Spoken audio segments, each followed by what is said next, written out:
Guna memastikan kesiapan Stadion Gelora Sriwijaya Jakabaring Palembang dalam menyelenggarakan babak penyisihan grup Liga 2 musim 2021, dua perwakilan PSSI dan PT Liga Indonesia Baru memeriksa home base klub Sriwijaya FC Rabu kemarin. Mereka melihat langsung kondisi sejumlah ruangan hingga lapangan pertandingan yang ada di Stadion GSJ Palembang. Perwakilan PSSI dan PT LIB mengakui secara umum Stadion GSJ Palembang sudah memenuhi persyaratan sebagai salah satu tuan rumah penyelenggaraan babak penyisihan grup Liga 2. Selain itu, manajemen Sriwijaya FC juga menyanggupi penerapan prokes selama babak penyisihan grup berlangsung.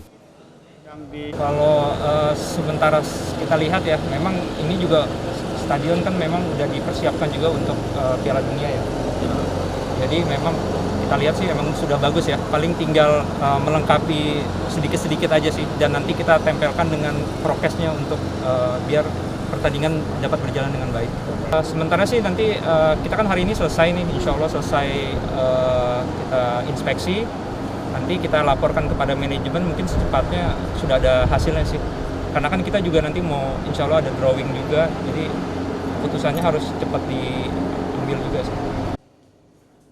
Selain Sriwijaya FC, di Pulau Sumatera ada dua klub lain yakni PSMS Medan dan PSPS Riau yang juga mencalonkan diri sebagai tuan rumah penyisihan grup Liga 2 musim ini.